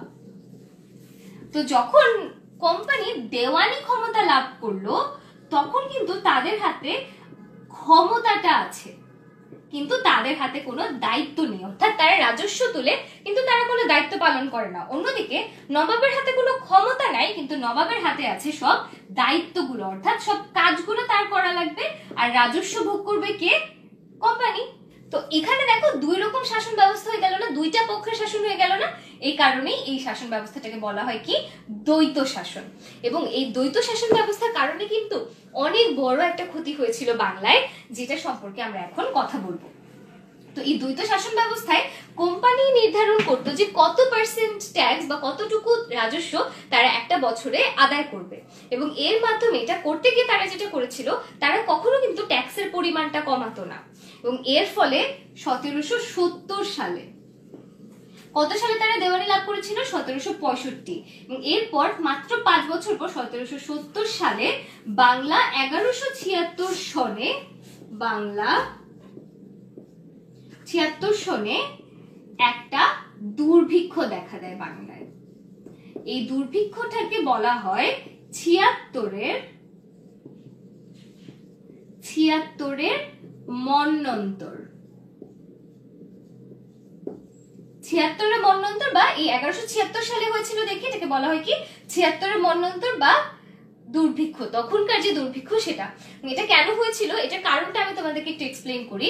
1765 থেকে 1770 সাল পর্যন্ত তারা যেই পরিমাণ ট্যাক্স নিত, সেই ট্যাক্সটাই তারা 1770 সালেও নিয়েছিল বা 71-72 সালেও নিয়েছিল।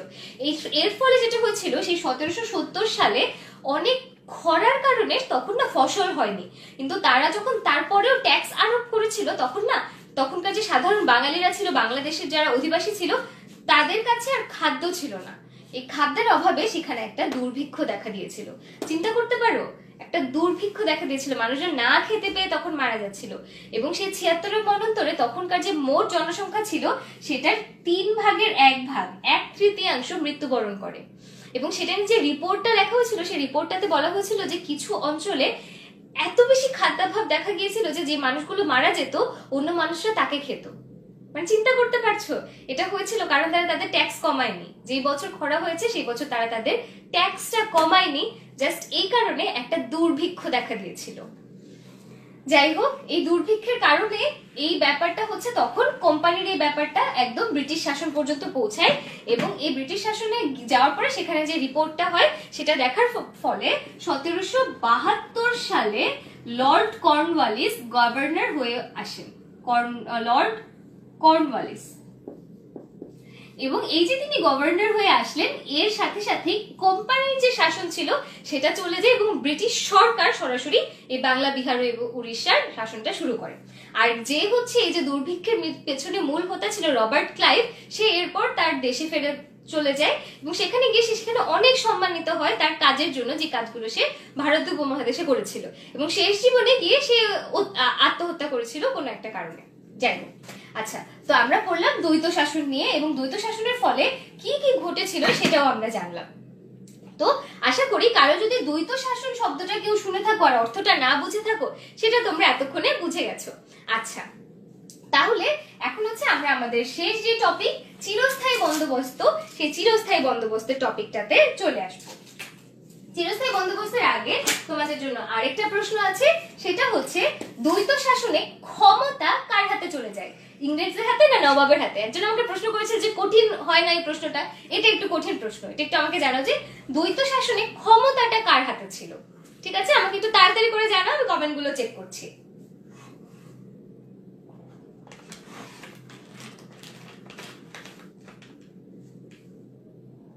আচ্ছা, আচ্ছা তোশিক হোসেন বলছে নেক্সট টাইম হার্ড কোশ্চেন করার জন্য, যে এটা একটু হার্ড কোশ্চেন, এটা আনসার দাও এখন। আচ্ছা আর রুদ্রনীল সরকার আপনি বলছে ফোকাসের প্রবলেম হচ্ছে, আমি দেখছি ফোকাসের প্রবলেমটা সলভ করা যায় কিনা। আচ্ছা সীমান্ত রাছিম বলেছো ইংরেজ, আতিকুর রহমান আনিস বলেছো এ, তারপর আফজাল এইচ খান বলেছো ইংরেজ, আবু তালহা বলেছো এ,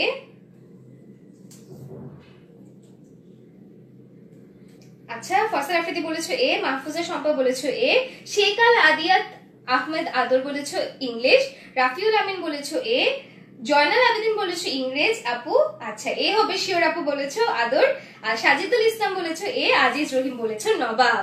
এই যে আজিজ রহিম তোমার জন্য প্রশ্নটা করেছিলাম, আর আমি কিন্তু তৌশিক হোসেনের উত্তরটা পেয়েছি, হ্যাঁ এ।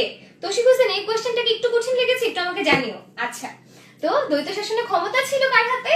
ইংরেজদের হাতে, আর নবাবের হাতে ছিল শুধুমাত্র দায়িত্ব। আমি আশা করি দ্বৈত শাসন নিয়ে আর কারো মনে কোনো প্রশ্ন কিন্তু থাকবে না।